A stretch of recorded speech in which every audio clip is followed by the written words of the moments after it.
ভগবান বুদ্ধের জন্মতিথি। পরিবার কর্তৃক নাম গৌতম, অন্য নাম সিদ্ধার্থ। বৌদ্ধ ধর্মের প্রতিষ্ঠাতা। বৈশাখী পূর্ণিমার দিন জন্মগ্রহণ করেছিলেন। 23শে মে সেই বৈশাখী পূর্ণিমা, বুদ্ধ পূর্ণিমা। পিতা শুদ্ধোধন, মাতা মায়া দেবী, সন্তান রাহুল।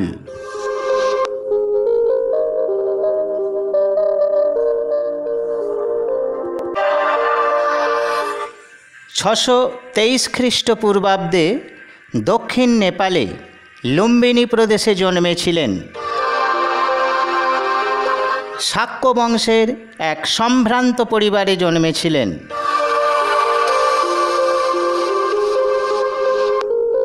কথিত আছে জ্যোতিষীরা ভবিষ্যৎবাণী করেছিলেন তিনি একজন মহান ঋষি হবেন, একজন বুদ্ধ হবেন।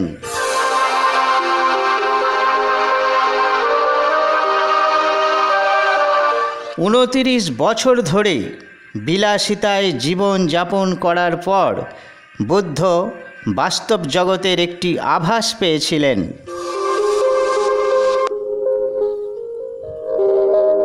কপিলাবস্তু শহরে একজন বৃদ্ধ, একজন অসুস্থ মানুষ এবং একটি মৃতদেহ দেখেছিলেন।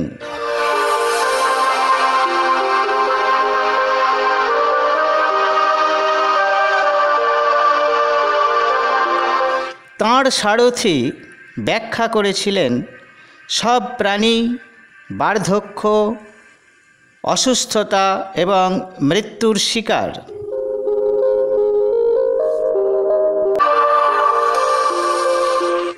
দুঃখের সমস্যার সমাধানের উত্তর খুঁজতে রাজ্য ছেড়ে যাওয়ার সিদ্ধান্ত নিয়েছিলেন।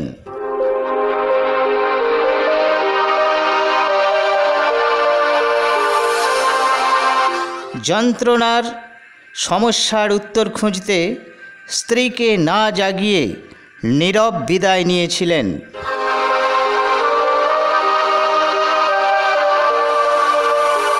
সাধারণ পোশাকে বনে চলে গিয়েছিলেন, তপস্যা শুরু করেছিলেন।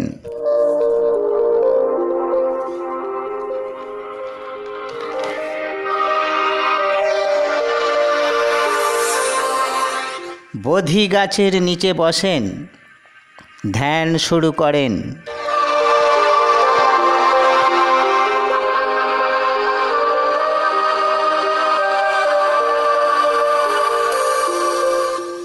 সাত দিন পর মানবিক যন্ত্রণার শৃঙ্খল থেকে মুক্ত হন এবং বুদ্ধ হন, বৌদ্ধ ধর্মের 28তম বুদ্ধ।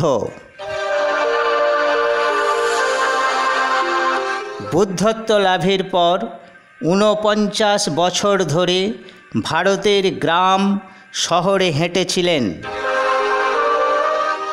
483 খ্রিস্টপূর্বাব্দে 80 বছর বয়সে উত্তরপ্রদেশে দেহত্যাগ করেন। দেহত্যাগের কয়েক শতাব্দী পরে বুদ্ধকে ভগবান বুদ্ধ উপাধি দেওয়া হয়েছিল।